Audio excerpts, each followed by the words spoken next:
Hello बच्चों, कैसे हैं आप सब। आई होप आप सब अच्छे होंगे। शायद आप कल संडे के दिन इंतज़ार कर रहे हो क्लास का। तो कल क्लास आपकी इसलिए नहीं आई क्योंकि कल मैं आपके लिए पीडीएफ प्रिपेयर कर रही थी। जैसा कि आप जानते हैं कि आपके एक्सरसाइज 3.1 में अब केवल 3 क्वेश्चन बचे हैं जो कि बहुत छोटे हैं। उनमें से एक ही आपको सॉल्व करना है, बाकी तो ऐसे ही हो जाएंगे। तो उसके बाद में मैंने आपको बताया था कि जैसे ही एक एक्सरसाइज खत्म होगी आपको उसकी रिटन सॉल्व्ड पीडीएफ मिल जाएगी। तो मैं आपके लिए पीडीएफ प्रिपेयर करने लगी थी और आज मेरी तबीयत थोड़ी सी ख़राब थी तो इस वजह से सुबह क्लास नहीं अपलोड हो पाई।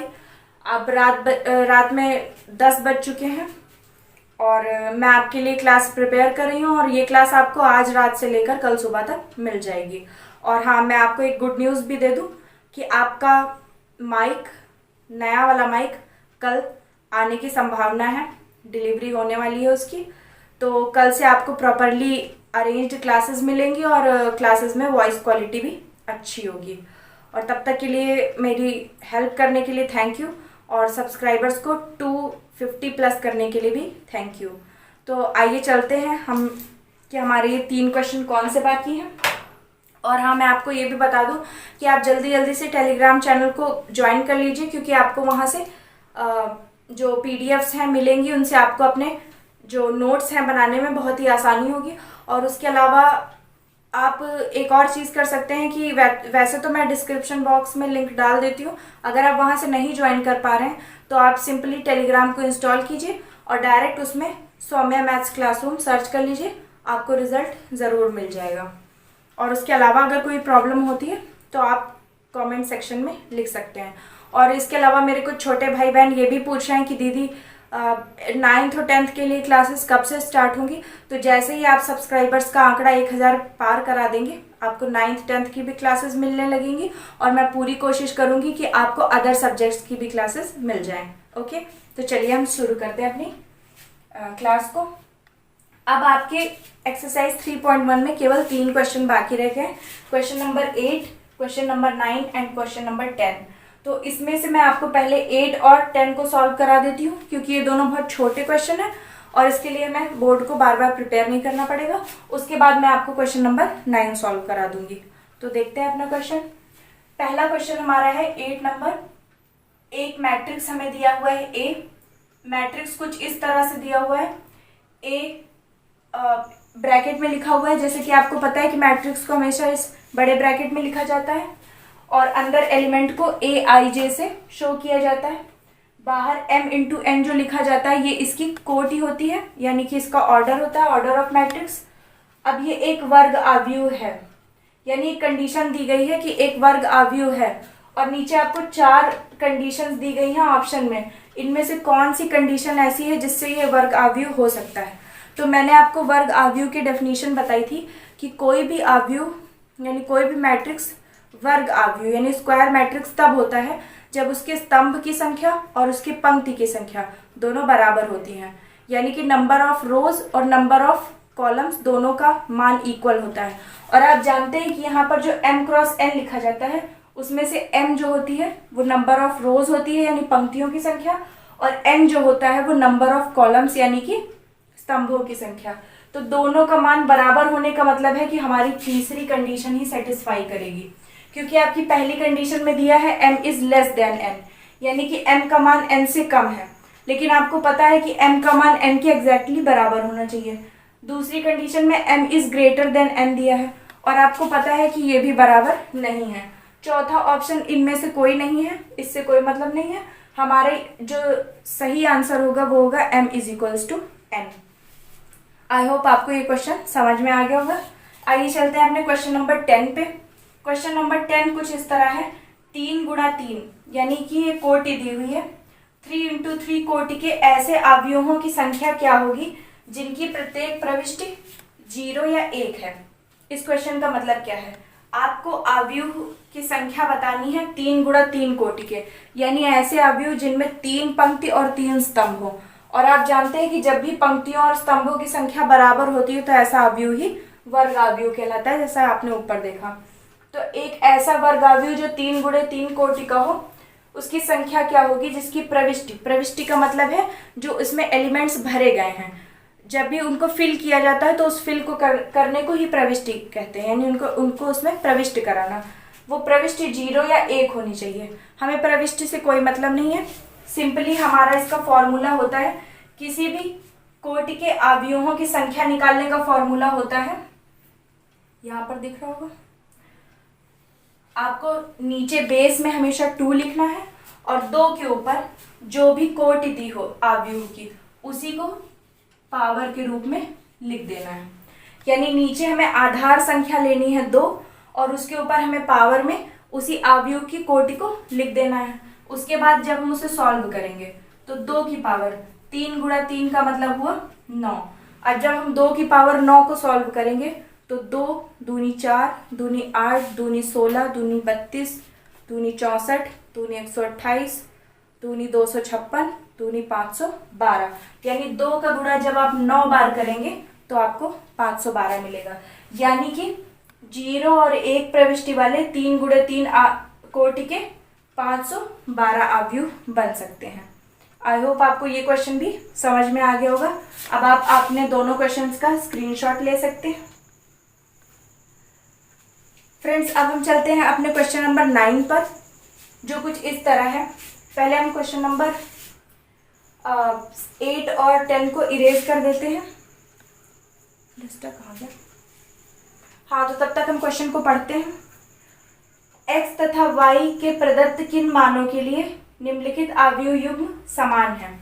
यानी आपको क्या दिया हुआ है कि x और y के कौन से ऐसे मान होंगे, x और y के मान निकालने। ऐसे क्वेश्चन आपने बहुत सारे सॉल्व किए हैं जिनमें आपको अवयव दिया होता था। एक अवयव में आपको कुछ बीजीय व्यंजक दिए होते थे, दूसरे अवयव में आपको कुछ संख्याएं या फिर आपको कुछ अंक दिए होते थे और उन दोनों की तुलना करके आपको ये बताना होता था कि ये अवयव समान है या नहीं है, और अगर हैं तो इनमें x और y का क्या मान होगा।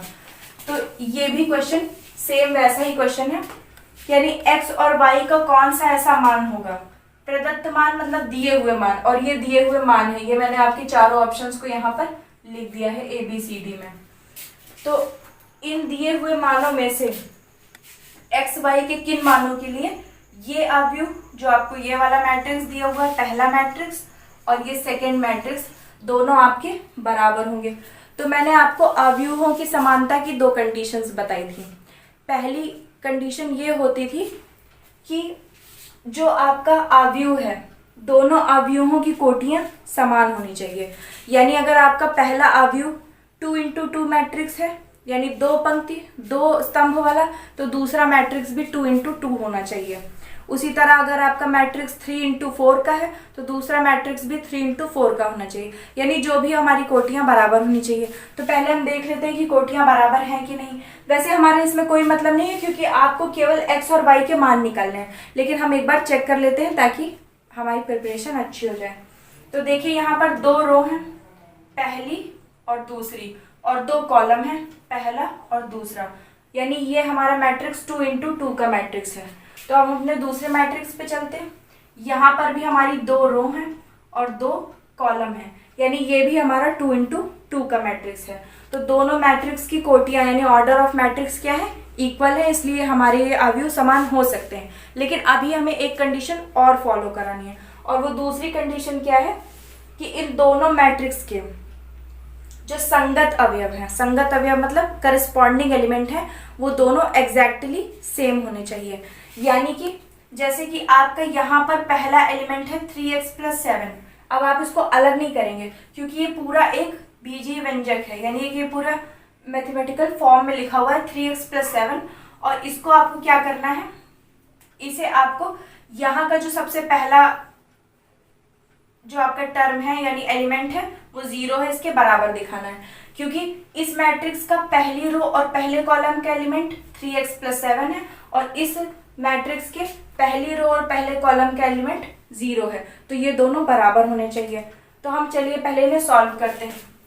पहला हमारा एलिमेंट हमें मिल गया 3x + 7 और वो बराबर होना चाहिए इधर 0 के।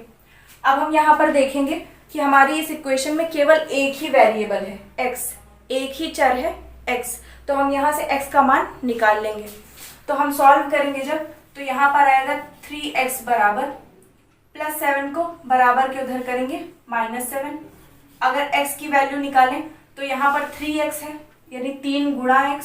तो जब हम इधर इसे करेंगे तो जो भी चीज़ आप जानते होंगे कि जो भी चीज़ बराबर के इस साइड में प्लस में होती है वो जब बराबर की दूसरी साइड जाती है तो माइनस में हो जाती है। जो भी चीज़ बराबर के एक तरफ माइनस में होती है दूसरी साइड में जाती है तो प्लस हो जाती है। ऐसा ही गुणा भाग के साथ होता है, सब आपस में इंटरचेंज हो जाते हैं। तो यहाँ पर 3 गुणे में है तो यहाँ पर 3 जाएगा बट्टे में, यानी कि हमारी x की वैल्यू आ गई -7/3।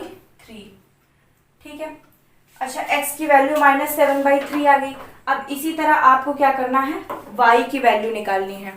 y की वैल्यू क्या आएगी, अब हम अपने क्वेश्चन पे देखते हैं कि y की वैल्यू यहाँ पर हमें दी हुई है y+1, यानी हमारी ये जो रो है ये रो नंबर 2 है और कॉलम नंबर 1 है, यानी रो नंबर 2 और कॉलम नंबर 1 का एक जो अवयव है वो क्या है, y+1।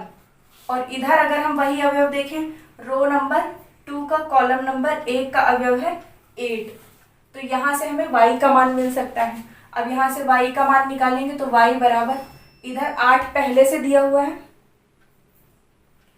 और +1 जब इधर जाएगा तो -1 हो जाएगा, यानी y = 8 से 1 घटेगा 7 हो जाएगा।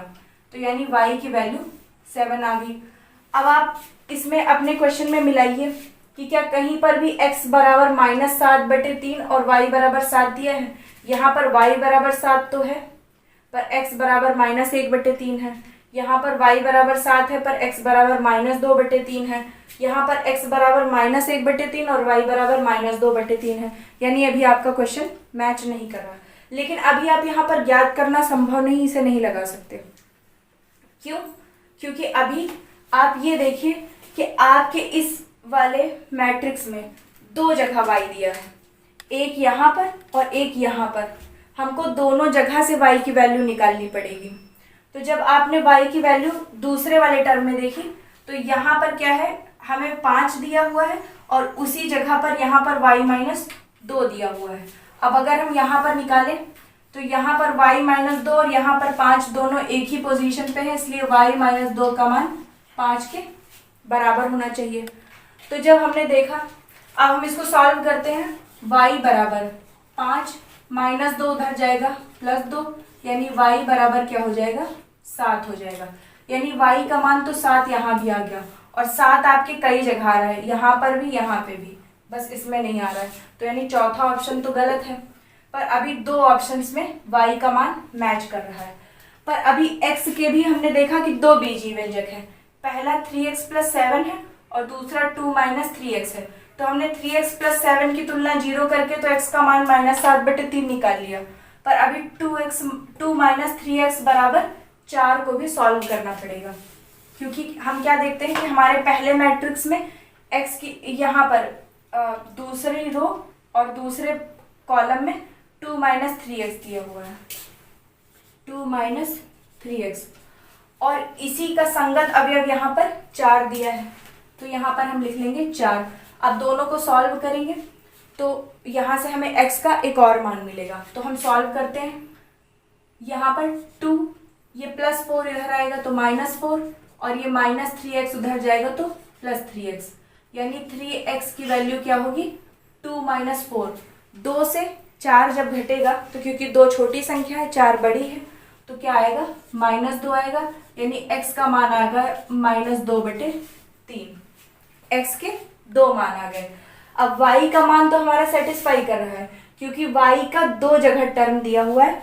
y के 2 टर्म दिए हुए हैं, तो y + 1 बराबर 8 और दूसरा y - 2 बराबर 5, लेकिन दोनों टर्म से हमको रिजल्ट एक ही मिल रहा है, y बराबर 7 ही। लेकिन x के 2 टर्म्स जो दिए हुए हैं 3x + 7 = 0 और दूसरी इक्वेशन जो आई है 2 - 3x = 4, उन दोनों से आंसर दूसरे दूसरे मिल रहे हैं, यानी बदले हुए। एक जगह x का मान -2/3 आ रहा है और दूसरी जगह x का मान -7/3 आ रहा है, इसीलिए हमारा ऑप्शन नंबर बी करेक्ट होगा। ज्ञात करना संभव नहीं है। ठीक है, अब मुझे आज आपको यही क्वेश्चन 3 बताने थे। आज आपकी एक्सरसाइज 3.1 खत्म हो गई है। और अभी तक कुछ टेक्निकल प्रॉब्लम्स की वजह से जो आपकी वीडियो होती थी वो बहुत ज़्यादा लंबी नहीं हो पाती थी, आधे घंटे से ज़्यादा, क्योंकि कुछ मतलब सेटिंग समझने में दिक्कत होने की वजह से अभी आपकी वीडियो बहुत ज़्यादा हाई क्वालिटी की हो जाती थी और काफ़ी मतलब कई जीबी में हो जाती थी, तो इस वजह से अपलोडिंग में प्रॉब्लम आती थी।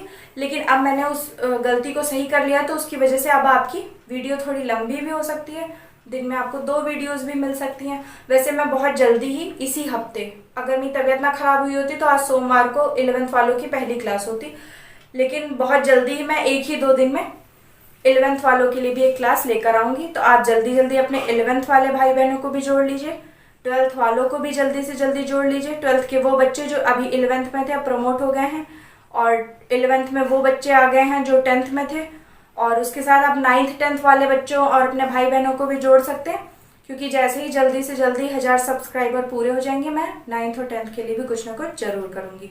ओके, और आप आराम से टेलीग्राम ग्रुप को ज्वाइन कर लीजिए, मैं आपसे वहां पर फीस नहीं मांगूंगी, आप आराम से उसे ज्वाइन कर सकते हैं, हर चीज़ आपको फ्री में मिलेगी। अगर मुझे कभी भविष्य में आपकी मदद की ज़रूरत पड़ती है तो आपसे बहुत ही मिनिमम चार्ज वसूले जाएंगे, जितने रुपए में आप 2-3 आइसक्रीम 4 आइसक्रीम खा सकते हैं थोड़ा ठीक जगह पर, बस उतने ही। और वो जो चार्जेस होंगे वो भी केवल आपके भाई बहनों की मदद के लिए होंगे, क्योंकि आपके बहुत से भाई बहन ऐसे भी हैं जिनको जो अफोर्ड नहीं कर सकते हैं, नहीं पढ़ सकते हैं वो कहीं जा कर के कोचिंग, तो उनके लिए अगर कुछ करना है तो थोड़ा बहुत तो कुछ कंट्रीब्यूशन करना होगा। जैसे मैं आपके लिए कर रही हूँ, वैसे आप भी मेरे लिए थोड़ा कुछ कर सकते हैं, वो भी अभी नहीं, जब भविष्य में ज़रूरत पड़ेगी।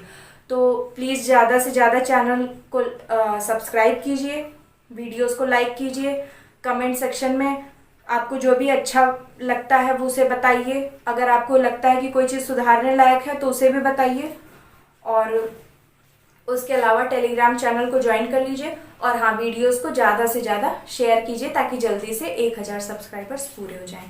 Thank you.